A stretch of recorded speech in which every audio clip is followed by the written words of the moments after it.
I'm an account manager and marketing specialist here at Best Way International. And today I'm joined by Jay Devers, managing partner and president of Best Way International. If you've been around for a while, you might remember Jay actually did our first ever cargo cafe when we were talking about Incoterms. Feels like forever ago, but it's only been a couple months. A lot has happened since then. So welcome back, Jay. Thank you, Libby. Yeah, we're happy to have you. We are really excited about today's episode. We have an incredible guest who could not have joined at a better time with everything that's been happening in the world of international trade. We have Beau Jackson. Beau Jackson, he's an international trade attorney with Husch Blackwell. Jay's known him for a while, and we're really excited to have him on. Before I read over his bio, Jay, do you have anything you want to say about Beau? Put you on the spot here.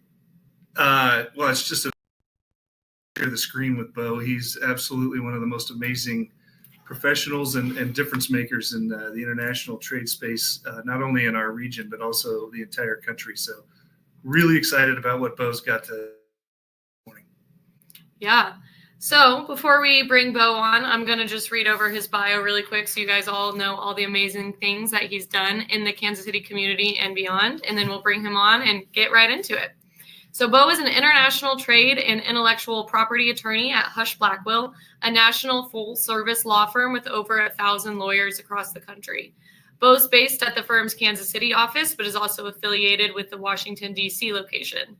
Beau has been a partner at Husch Blackwell since 2018, and prior to that, he practiced law with a top-ranked firm in Washington, D.C. Beau leads Husch Blackwell's Section 337 practice, litigating a complex cases before the U.S. International Trade Commission.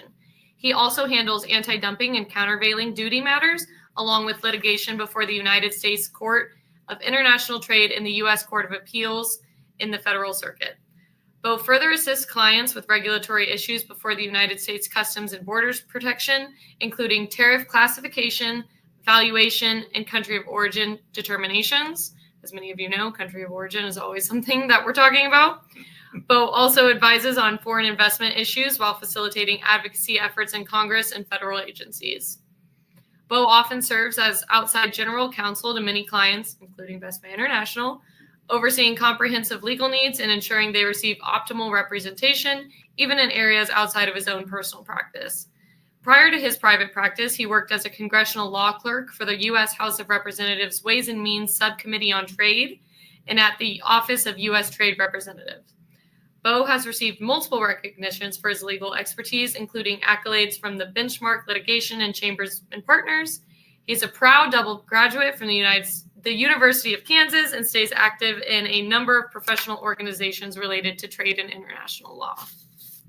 That's a mouthful because Beau has done so much. We are so excited to have him, and I'm going to bring him out right now. Welcome, Beau. Hey, everybody. Good to be here. Thanks for having me, Libby and Jay.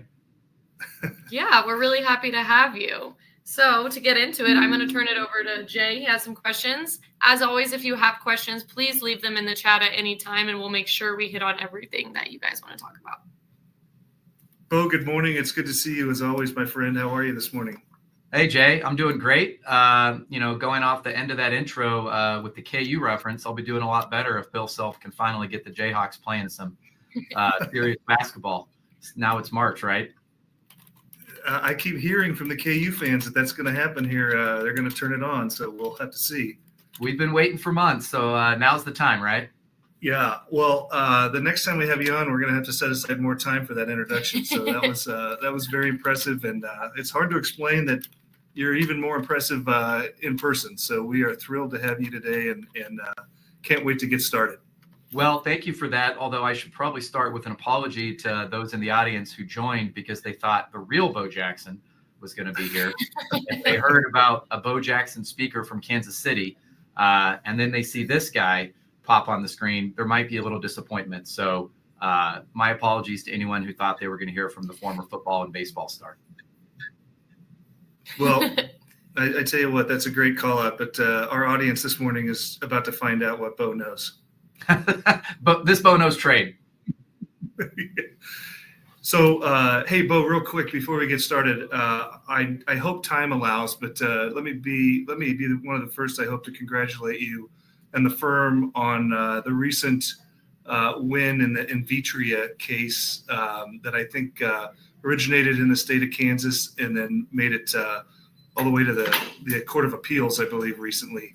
Love to hear more about that, but it was certainly what I feel like a milestone and a benchmark in protecting the intellectual property that originates here in our home, and hopefully a stepping stone towards more justice in that space going forward. Amen. I think the key word is justice. We could talk about that in Q&A if people have questions, but a case involving a pretty sordid set of facts where a variety of Chinese government affiliated actors stole some critical technology of a Kansas biotechnology firm. But thankfully we were able to get a good result for them. But the case is kind of a microcosm about some of the challenges that innovative U.S. companies face from overseas competitors. Yeah, exactly. It's fascinating. And speaking only for myself, I'd love to learn more about that. But to the matter at hand, I want to welcome the audience and especially those that are meeting you for the first time. Can you tell us just a little bit about what led you to specialize in intellectual trade law and maybe which came first, the intellectual property or the international trade law? That's a good question. I'll give the short answer first, and it was the trade side of things, and I sort of backed into the IP side. I often joke that I'm an international trade lawyer, sort of masquerading as an IP lawyer as well. There's a lot of IP lawyers much smarter than me who have very technical backgrounds, science and engineering undergrad degrees, and that's kind of their bridge into intellectual property. I was the opposite. I came from more of an international policy background, economics, and that sort of thing. So I'm dangerous enough. I know enough about IP to be dangerous, but there's people at Husch Blackwell who know a lot more about patents than I do, for sure. But to the broader part of your question, I don't like talking too much about myself, but maybe this will resonate with some of the audience members. I'm a small town Kansas kid. I grew up just outside of Wichita, down in South Central Kansas, and it was always pretty simple. I went to KU, joined a fraternity, kind of did the whole typical thing that a lot of Kansas kids might want to do. But then by the time I was a junior or senior in college, I was feeling like there's got to be something more out there. Maybe it's time that I get out of my comfort zone. Most of my friends were taking jobs in Kansas City and all that, which is great, but I just felt it was time to push myself a little bit further. So I applied for the Peace Corps, and as luck would have it, I was interning in Washington, D.C. that summer for a Kansas senator. And my Peace Corps interview was with a woman at Peace Corps headquarters who was from Kansas, and she went to K-State, but that's okay. I forgave her. But we kind of hit it off, and she said, all right, if you get in, you can't choose your country. That's not how the Peace Corps works. But where would you like to go in the world if you do, in fact, serve in the Peace Corps? And I said, well, I grew up in Kansas in the middle of the country. I think I'd only been to the beach 1 or 2 times at that point. So if you could send me to a country with close, ocean access, that'd be great. And I'd also like to be somewhere in Africa. Well, she hooked me up. I was sent to a tiny little country that most people here probably haven't heard of, called Cape Verde, which is off the west coast of Africa, a couple hundred miles west of Senegal. So I got to live close to the beach, and I got to be in Africa for a couple years, which was amazing.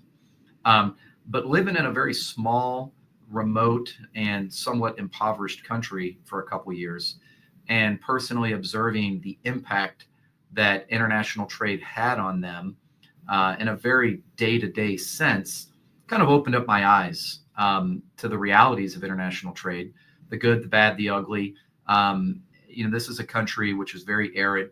Think of a Sahara desert climate. So it's tough for them to grow a lot of their own food. And in fact, they'd had a couple terrible famines over the course of history. So for better or worse, they have to supplement what they're able to grow and cultivate there with livestock, with a lot of imported products, primarily from Europe. Okay, we're back. So I saw firsthand how international trade impacted the economy of Cape Verde. So when I came back to the U.S. and went to law school, I thought maybe I'll go do something in international trade. So it was really that Peace Corps experience that first opened my eyes to thinking about a career in something international. And then in law school, I did a couple internships in Washington, D.C., got exposed to the policy side of international trade, and here I am. So that was kind of the journey from small town Kansas to Africa, and ultimately back to Kansas City to be an international trade attorney. Terrific, terrific. So, and thank you for the background. There's some parts of that story that I had not heard yet, so I definitely appreciate that. Yeah. So trick question here. Let's exclude, let's say, the last 90 days of our life and go back to when you started your practice at Husch Blackwell. What would you say were the most significant changes in international trade once you became immersed in it and once you became a practicing attorney? Sure. When I was coming up and studying both international economics as an undergrad and then in law school on international trade, it was the time of the consensus of multilateralism. I'm not going to use the term globalism because I think there's some negative connotations with that, and it rightly so, by the way. But the late 90s through, I'd say, 2012, 2013, there was sort of this consensus, and generally a bipartisan consensus, that we had achieved kind of a new world order, and China had been let into the World Trade Organization, I think in 1999 or 2000, and global markets were opening up. There was trade liberalization, and the consensus was that's for the most part a good thing. And disputes were heard in large part through the World Trade Organization and their appellate body in Geneva. So that's kind of the atmosphere that I came up in, at least on the academic side. And I studied under folks like Raj Bala at KU Law. I want to give him a shout out. He was my mentor in a lot of ways. He still teaches at KU Law and lives here in Kansas City. But it was a period where trade was seen as generally a good thing. Now, I'm not putting an opinion forth that was wrong. That was just the consensus at that time. So we'll get to kind of the last 90 days here, Jay, as you alluded to, but that was the prevailing or the predominant viewpoint through which international trade was seen during my so-called formative years. And of course, that paradigm has shifted dramatically. And I'd be happy to give you my 2 cents about kind of some of the triggering impacts that started to change that consensus. Yeah, I absolutely look forward to your input on that. And a brief shout out to the firm. I mentioned the Invitria matter that's in progress, but can you talk to us just a little bit about Husch Blackwell and how they are helping advise and guide and in some cases litigate these international trade matters? Sure. And I apologize if this sounds like a commercial or even worse, an infomercial for my law firm. So if anybody, we can't see you, audience members. So if you want to roll your eyes or, whatever, tune out for 90 seconds as the lawyer talks about his law firm, feel free, because I can imagine, how it may sound.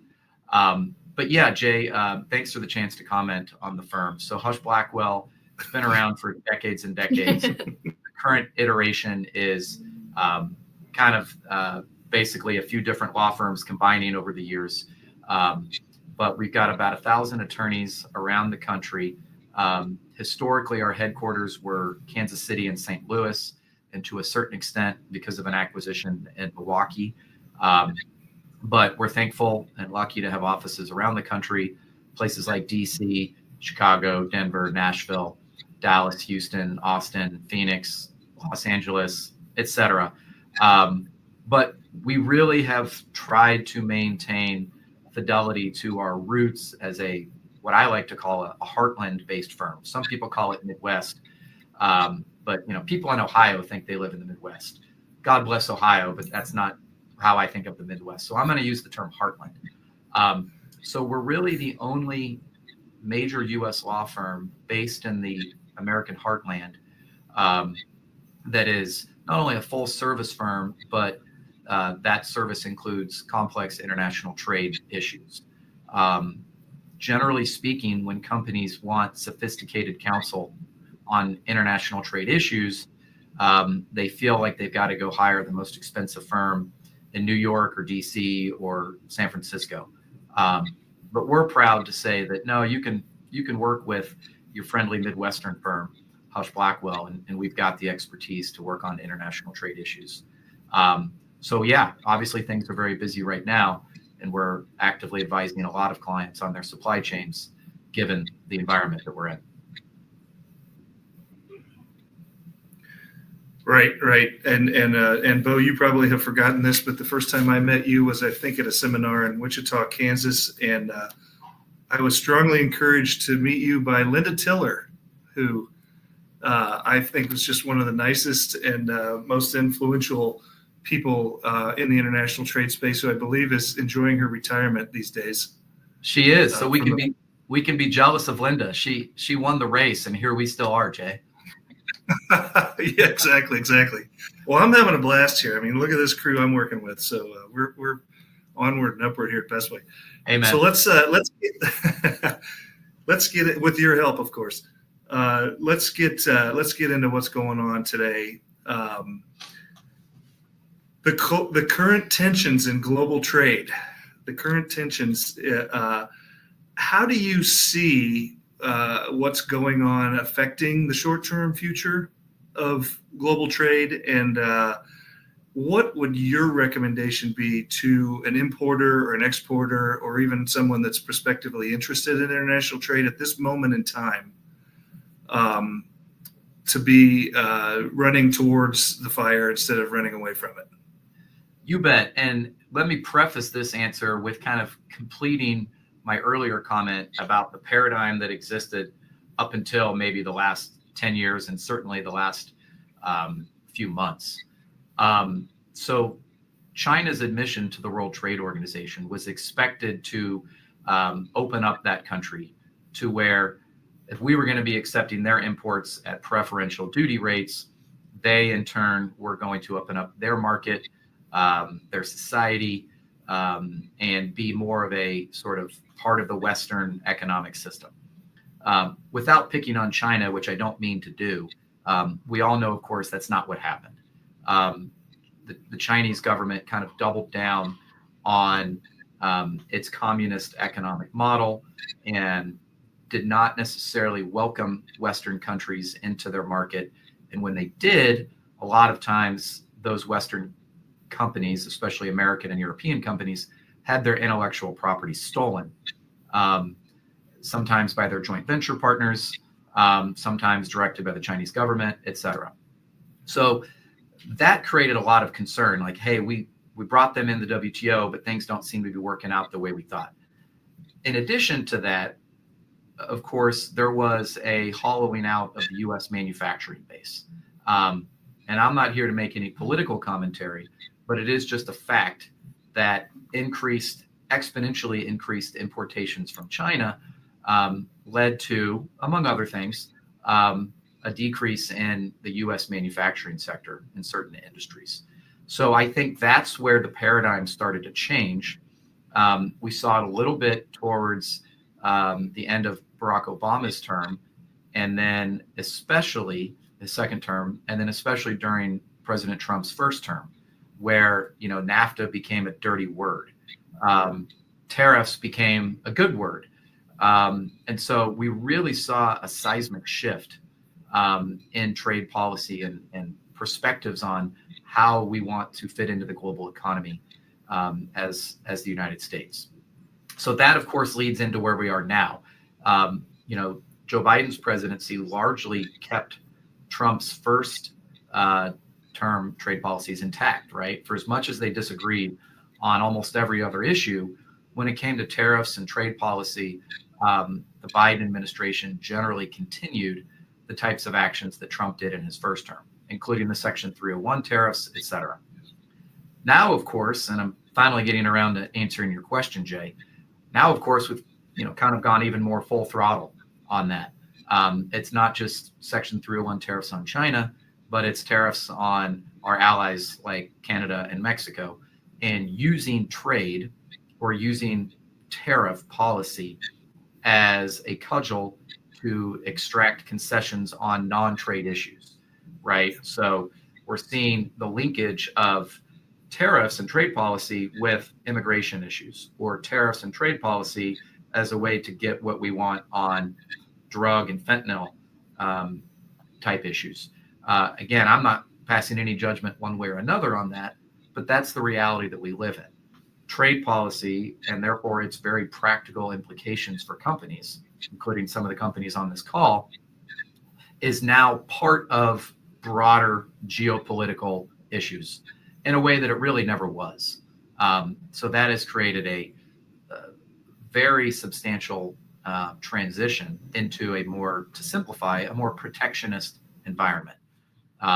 So right now, of course, we are living in much more protectionist times. And by that, I mean, let's use trade to protect U.S. industries, protect U.S. manufacturers, even if it means tariffs and harming importers. We can get into whether that's good policy or bad policy, but that's the environment we're in, as opposed to 15, 20 years ago, it was an open up to the world type policy. Those days are gone. Yeah. When you are looking at this environment, how has it changed in the last couple of months in terms of people soliciting advice from you and action and things like that? It seems like the importance of us that are active in the trade has really been elevated as a trusted partner, and people want almost daily advice on what's going on, especially people that have transactions underway.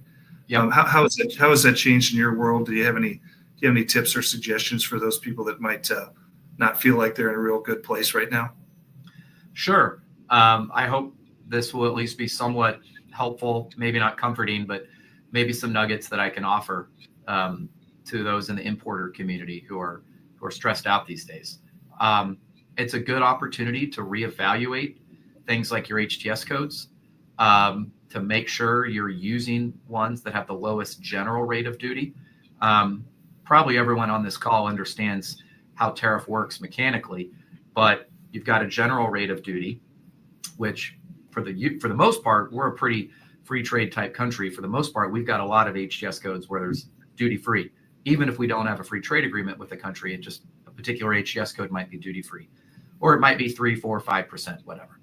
But this is a good time to make sure you're utilizing the lowest possible general HTS code with the lower general rate of duty. Because then if you're importing from China right now, right, you've got the Section 301 tariffs, which could be 25, 10, or 7.5%.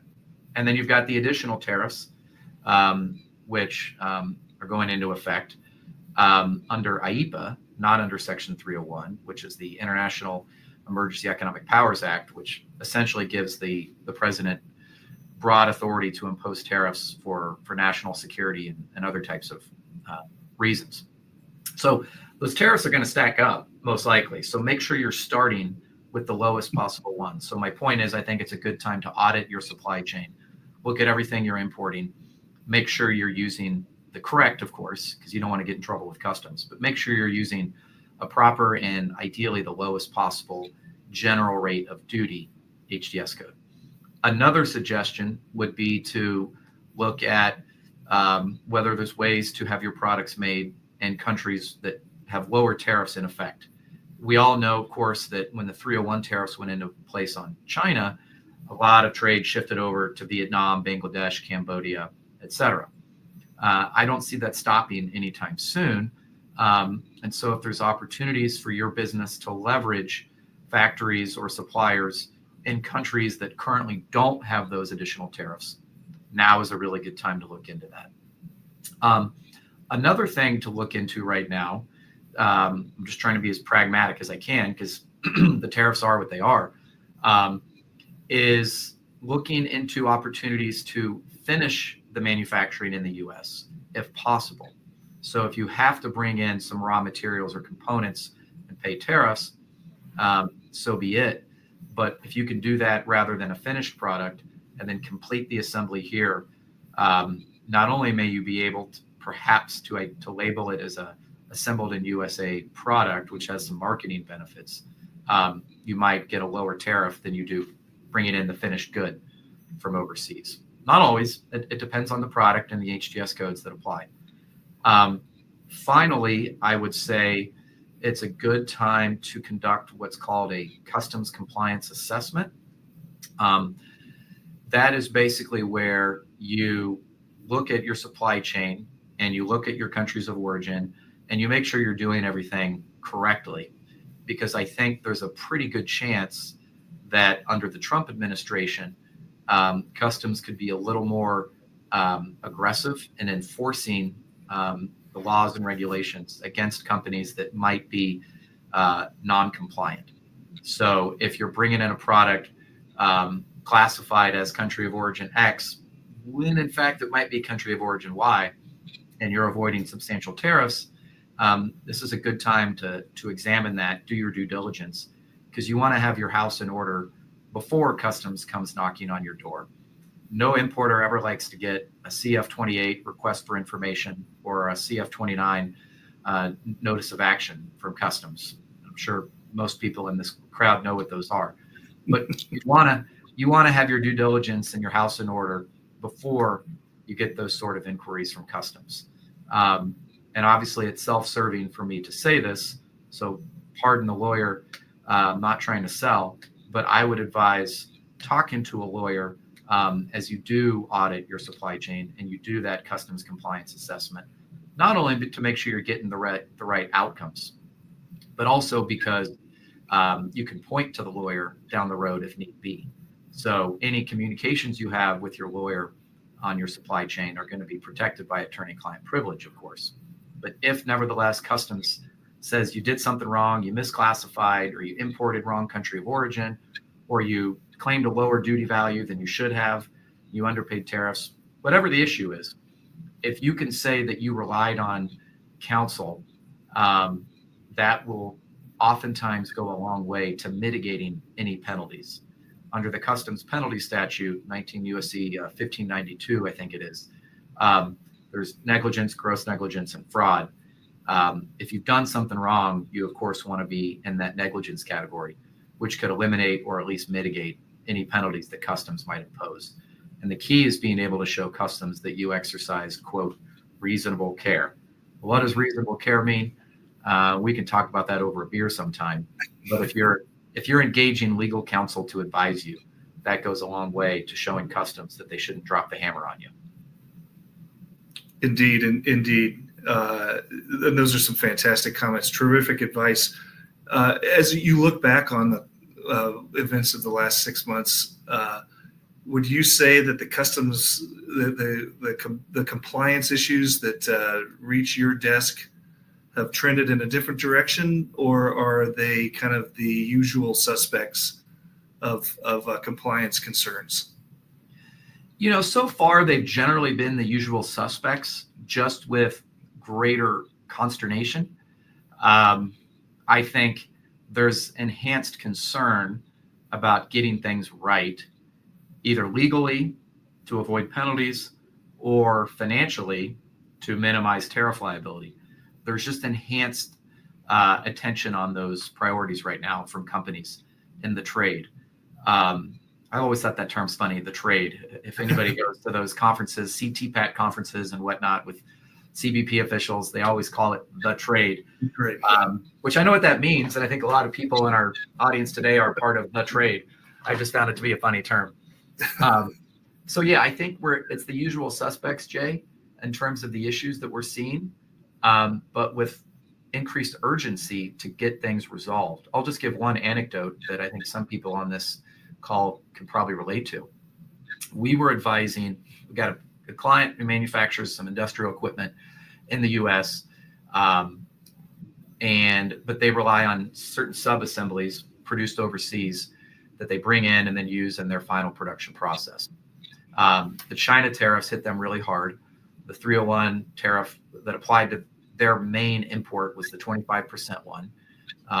So that was just, really tough for them financially. There was an exemption or exclusion that they were able to take advantage of that a different company obtained, but then it kind of applied to our client's product.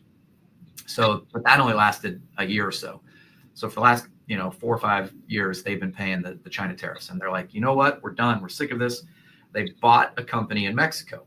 They thought, we are going to have a strategic acquisition, and then we'll import the steel from China into Mexico. And this Mexican subsidiary that they purchased would produce the final subassembly, which would then be imported into the U.S. So they basically just kind of added Mexico and took raw steel from China rather than any production going on in China. And they thought, this is great. We're going to save hundreds of thousands of dollars in tariffs. Well, of course, then we see the Mexican tariffs get put into effect. And so now, and there's also tariffs that Mexico has in place for steel imported from China. So they thought they were solving a problem, and in fact, they're just deeper in it. But that goes to issues of country of origin. Can they claim what they bring from Mexico into the U.S. As a Mexican product and not a Chinese product? Still have to pay the Mexican tariffs as long as they're in effect, but those probably aren't going to remain, right? There's going to be some diplomatic solution that we'll reach with Mexico. So these 25% tariffs won't stay in effect, whereas the China tariffs will, is my prediction. So hopefully there's a light at the end of the tunnel for them, but they've got to make sure they get a ruling from customs confirming that what they're bringing in from Mexico is country of origin Mexico, and hopefully qualifies under USMCA, rather than, no, you're just transshipping some Chinese steel through Mexico. This is still a Chinese product. And that's a big difference in tariff liability, right? And they've got to get it right. And it's very risky to just start doing it and claiming Mexico. The advisable path is to get a binding ruling from U.S. Customs, which we're preparing for them. So I just throw that example out there, Jay, as a situation that real companies with real people are dealing with on a day-to-day basis right now, trying to get it right, but also, of course, trying to minimize their liability. Yeah, absolutely, Beau. And what a great call out there. You mentioned a country of origin. That's another thing that I think would be a really good idea for people to examine when they're looking at their supply chain.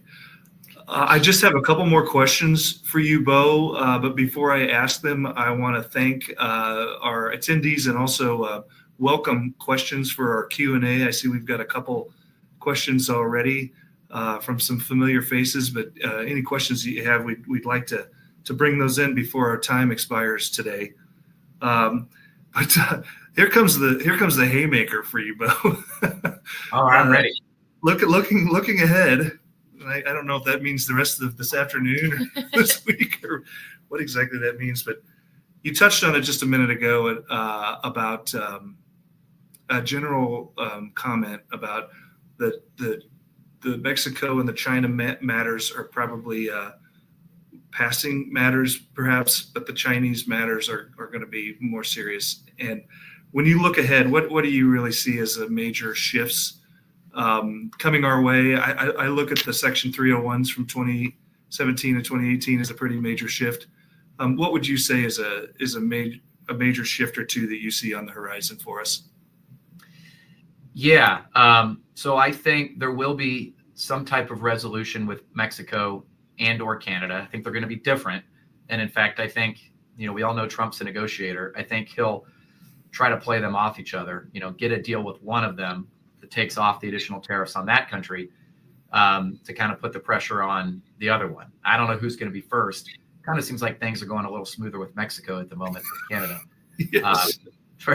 And I think that's because of, just domestic politics in Canada for the most part right now. But in any event, I think there will be resolutions there at some point, and that there will not be long-term punishing tariffs on imports from Canada and Mexico. China, I think, is a different game. We all know, we can't deny it, that's our number one economic and geopolitical adversary. You could argue Russia. We're not going to get into that today, but I think most Americans, or at least certainly the people in power in DC right now, are more concerned long-term about the Chinese economic challenge than they are any other country. So I think the 301 tariffs and maybe additional tariffs will remain in effect on China for the foreseeable future. So what's the takeaway for companies? Diversify your supply chain. Get out of China if you can. If you can't, get your imports out of China, renegotiate with your factories, your suppliers, see if they can lower the costs to help you eat the tariffs that you're paying. Look at your contracts with your customers who are buying the products that you might be importing. Can you pass the tariff costs along to them? I get asked all the time if tariffs can be considered a force majeure issue. Generally, the answer is no. But look for ways to update your T's and C's, your terms and conditions with your customers, to pass whatever tariff costs along you can, if you can't get out of China. But again, if you can get your supply chain out of China, that's kind of my number one recommendation, because I think those tariffs are going to remain high for the foreseeable future. Another tidbit I'll offer, in response to that question, Jay, is think about your intellectual property. What sorts of value are you providing to your customers through the innovations or technologies in the products that you're either manufacturing or designing or importing? And how are you protecting those? I see a question in the chat here about de minimis, which we can talk about. But de minimis has been a huge loophole for counterfeiters, primarily from Asian factories, to ship knockoff products into the U.S. market. I talk to companies every week that have a really cool product or really cool technology, but online de minimis imports of knockoff products are just eating their lunch. So think about what sorts of IP you can get on your products so you can push back on those types of infringing or knockoff products. Is it patents? Right. Is it trademarks? Is it copyrights? Is it language you put in your agreements with your factories so that those factories aren't going to make the same? A lot of times we see it, they make your product out the front door and then they make the same thing out the back door to sell to all your competitors. Don't allow that to happen. Look at your agreements with any factories that you're working with overseas. Can't do much about tariffs, but you can do a lot proactively to protect your innovations and your IP. That's a great segue. I'm going to do Libby's job here real quick and segue into Q&A. I tend to take over these things when I'm invited, or I invite myself. But we do have a question, Beau, coming in, and you hit it right on the head. I personally think that the de minimis ruling was a pretty big shift in international trade that got wiped off the headlines by the tariff action and the political stuff that was going on. So we've got a question from Jamie. But before we let her ask it, I want to say congratulations, Jamie, on your work anniversary. That time seemed to go pretty quick, but was thinking of you the other day. Congratulations. But Jamie's asking about de minimis in the sense of having two shipments on one day, and what your understanding would be on which of the two shipments, maybe one being a higher value, say $700, one being $200, which would go over the $800 rule. I mean, is the importer thinking about the duty on the larger shipment, we would assume, or do you have a different opinion on that? That's a really interesting question, and I'm going to do something lawyers rarely do and admit that I don't know the answer. I can BS you if you'd like, but I honestly don't know a clear answer to that question. But I will say this. So if it's $800, which I think it still is, and you've got two separate shipments, I don't think that any duties apply. I think as long as an individual shipment is under that threshold value, then it's de minimis and there's no duties owing. And as I understand it, no formal customs paperwork has to be filed as well, which is, if I'm correct on that, maybe I'm not, that's a huge opportunity for an importer of a low value product. Or if I'm wearing my protectionist hat, that's a huge loophole that is really damaging to a lot of U.S. companies. I got a client in Chanute, Kansas right now that manufactures some really cool gear for the ag industry.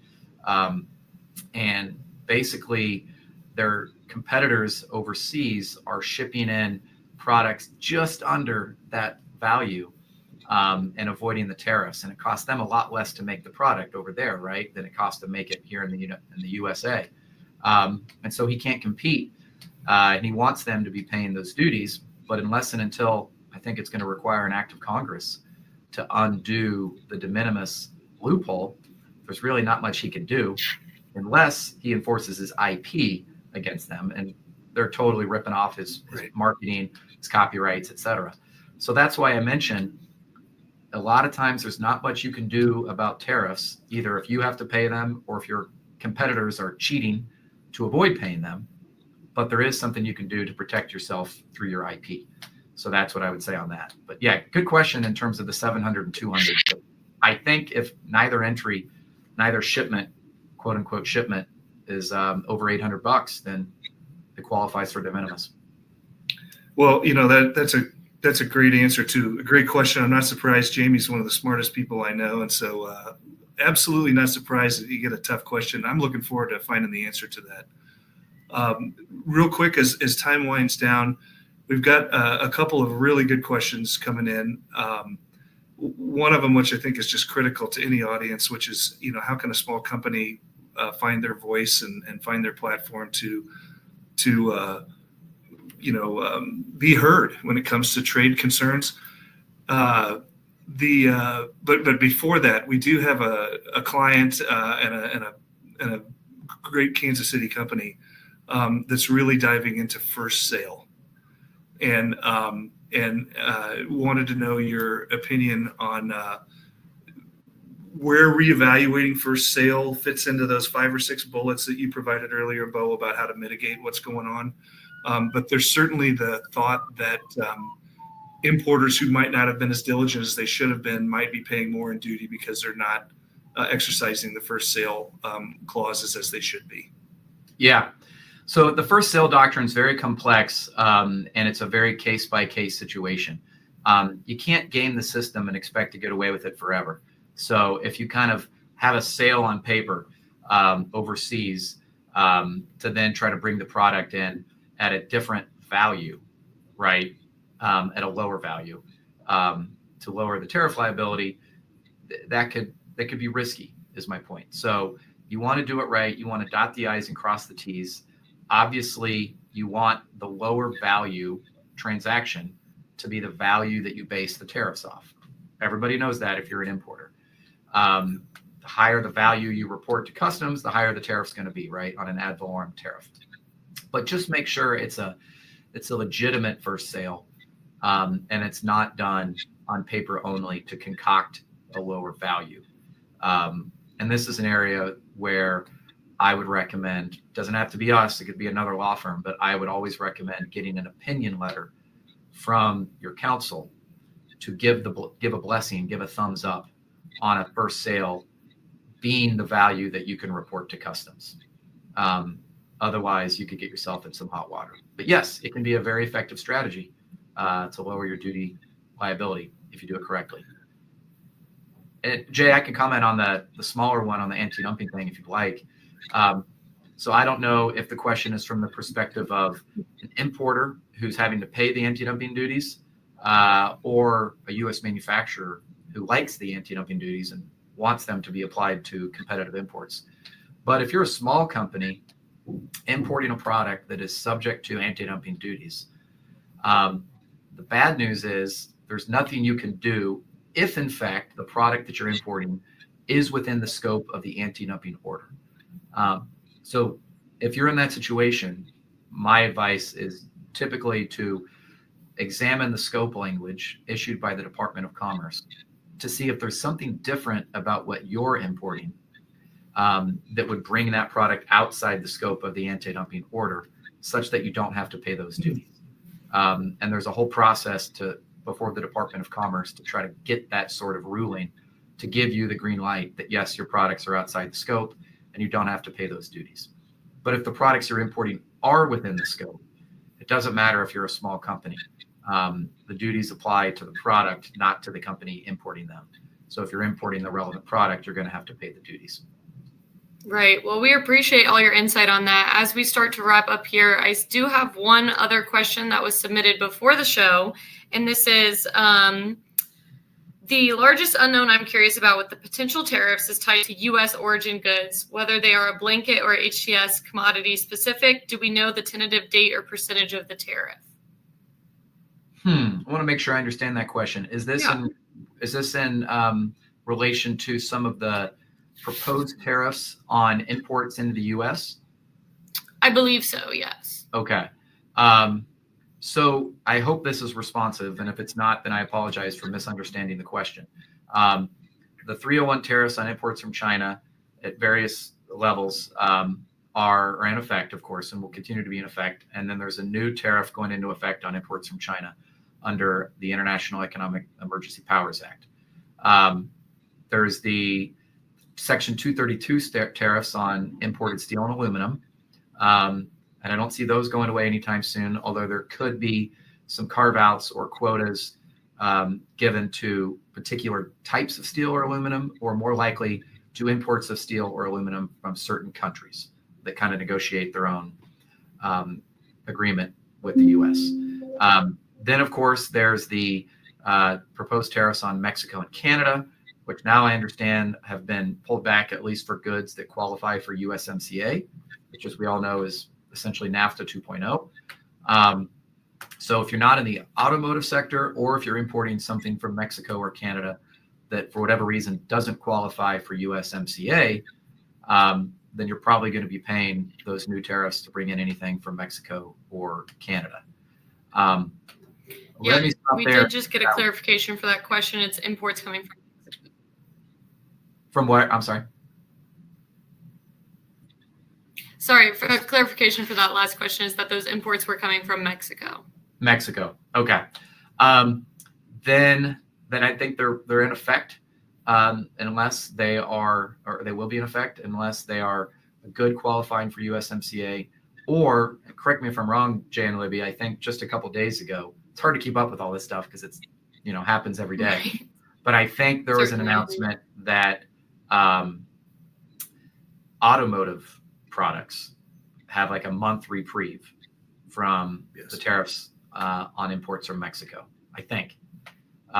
Yes. But otherwise, I think there are going to be additional tariffs.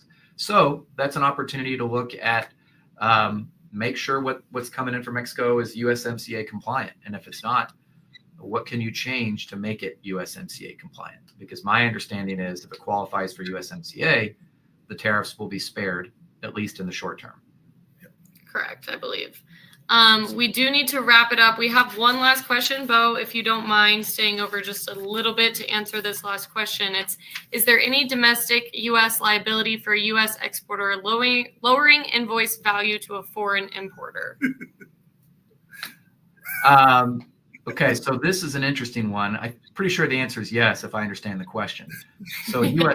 exporter lowering invoice value to a foreign importer. So this seems to be the situation where a U.S. company is shipping a product to someone overseas, and they want to lower the value of that product, so there's a lower tariff applied when it's imported into that foreign country.